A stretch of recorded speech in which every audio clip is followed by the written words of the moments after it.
안녕하세요, 여러분. 오늘은 맥주에 대한 재미있는 10가지 이야기를 소개해 드리려고 합니다. 맥주는 전 세계 많은 사람에게 사랑받고 있으며 그만큼 다양한 역사와 문화가 담겨 있습니다. 인류는 후기 신석기 시대인 1만 년 전 인류 문명의 여명 시대부터 맥주와 비슷한 주류를 즐겨 마셨다고 합니다. 기록에 의하면 비옥한 초승달 지역인 메소포타미아의 수메르인들에 의해 맥주 양조가 시작되었습니다. 4대 문명의 발원지이기도 한 티그리스강, 유프라테스 강이 만나는 현재의 이란, 이라크, 시리아, 요르단을 지난 나일강이 흐르는 이집트까지 이르는 광대한 지역을 비옥한 초승달 지역이라고 하며 인류 문명이 시작된 곳이기도 합니다. 풍부한 수량을 지닌 강은 보리와 밀 같은 곡식이 잘 자라는 환경을 만들어 주었고 드넓은 평야에서 생산된 보리로 만든 곡물죽이 수메르인들의 주식이었으며 이 곡물죽이 맥주의 기원이 되었다는 설이 유력합니다. 당시 맥주는 걸쭉한 죽 같은 형태였다고 합니다. 수메르인들은 석판에 수많은 기록을 남겼는데 지금 보시는 이 석판이 바로 맥주를 제조하는 과정이 기록된 푸른 기념비라는 석판입니다. 우리가 잘 알고 있는 함무라비 법전에도 맥주에 대한 기록이 있습니다. 맥주를 파는 사람이 맥주값을 곡물로 받지 않고 금전을 달라고 요구하거나 맥주의 품질을 떨어뜨리는 행위가 발각될 시 그 사람에게 처벌을 내린다. 경우에 따라 물에 빠뜨려 익사시킬 수도 있다. 라는 기록이 있다고 합니다. 이런 기록을 보면 고대인도 현대인 못지않게 술을 즐겨 마셨다는 걸 알 수 있습니다. 맥주를 발효 방법에 따라 나눈다면 크게 두 가지인데요. 바로 상면 발효 맥주와 하면 발효 맥주입니다. 상면 발효는 상온, 즉 15에서 24도 사이에서 발효시키는 방식입니다. 발효 과정에서 효모가 맥주 표면 위로 뜨기 때문에 상면 발효 맥주로 불리고 있습니다. 상면 발효 맥주 종류에는 에일, 스타우트가 있습니다. 에일은 상면 발효 맥주 중에서도 단맛이 나며 꽃과 과일 향이 느껴지고 바디감이 강해 목넘김이 좋은 맥주입니다. 스타우트는 아일랜드 브리튼 지역에서 나오는 흑맥주로 그윽하고 깊은 맛이 나며 특히 특유의 쓴맛이 매력적입니다. 하면 발효는 10도 이하의 낮은 온도에서 발효 후 숙성시키는 맥주입니다. 효모가 바닥에 가라앉는 형태를 띠고 있어서 하면 발효 맥주로 불리게 되었습니다. 우리가 흔히 마시는 대부분의 라거 맥주가 하면 발효 맥주에 해당됩니다. 버드와이저, 하이네켄, 칼스버그 등 세계적으로 많이 소비되는 유명한 맥주 브랜드가 이에 해당되며 동아시아의 하이트, 카스, 아사히, 기린, 칭다오 등의 맥주 역시 모두 라거 맥주이며 연한 황금색을 띠고 청량감이 강한 것이 특징입니다. 라거의 한 종류인 필젠 역시 하면 발효 맥주입니다. 대표적인 브랜드로 필스너 우르켈, 스텔라 등이 있습니다. 라거와 비슷한 향과 맛이 나지만 호배 느낌이 강해 조금 더 진한 풍미를 맛볼 수 있습니다. 맥주 순수령은 맥주를 만들 때는 물과 메가, 그리고 호프 이외에는 아무것도 넣지 않는다는 1516년 독일 바이에른의 영주 비렐름 4세가 공포한 법입니다. 맥주 순수령은 당시 맥주 양조에 큰 변화를 가져오는데요. 맥주 순수령은 지금으로 따지자면 식품위생법이라고 할 수 있습니다. 맥주 순수령에 의해 양조 기술도 표준화되고 발달하게 됩니다. 그런데 사실 맥주 순수령의 목적은 다른 곳에 있었습니다. 당시에는 보리가 아닌 밀로 제조되는 바이젠이 무척이나 인기가 있었고 이로 인해 밀값이 폭등하게 됩니다.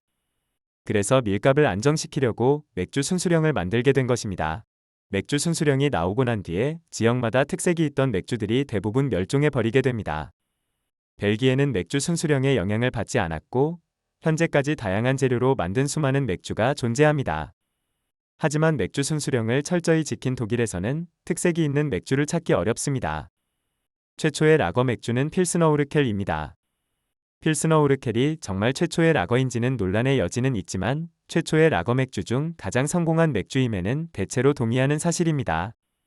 18세기 유럽은 색이 진하고 탁한 상면 발효 맥주인 에일이 대부분이었고 우리가 예전에 집집마다 막걸리를 빚었듯이 유럽 또한 개개인이 맥주를 제조했기에 맛이 각각 다르고 품질이 떨어졌습니다. 1838년에 체코 플젠시 의회는 품질이 좋지 않은 수톤의 맥주를 전량 폐기하고 시에서 운영하는 양조 회사를 설립합니다. 1842년 목넘김이 부드럽고 신선한 황금색의 라거 맥주를 개발했는데 바로 지금의 필스너 우르켈입니다. 기존의 메가를 주원료로 한 상면 발효 맥주와는 달리 효모를 가라앉혀 발효하는 하면 발효 방식을 사용했고 호배 함량을 높여 맥주의 풍미를 더했습니다. 이후 필젠 지역에 맥주라는 뜻의 필스너로 전 세계에 알려지게 되었습니다.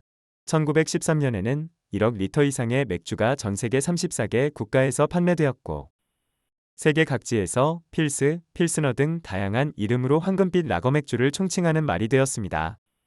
세계적으로 가장 유명한 맥주를 말하라면 많은 사람들이 버드와이저를 꼽을 것입니다. 이 버드와이저의 원조가 바로 체코 남부의 상업 도시인 체스키 부데요비체의 라거 맥주 부드바르입니다. 아름다운 불타바강을 끼고 있는 부데요비츠키 부드바르 브루어리에서 생산되고 있습니다.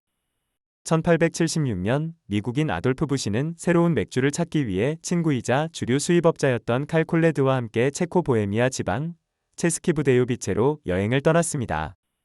부시는 그곳의 한 수도원을 방문해 맥주를 마셨는데 깔끔하고 부드러운 맛에 매료되었고, 이런 풍미의 맥주가 미국에서 인기를 끌 것이라고 예상해 수도사들에게서 제조법을 배워 미국에서 생산에 큰 성공을 거둡니다.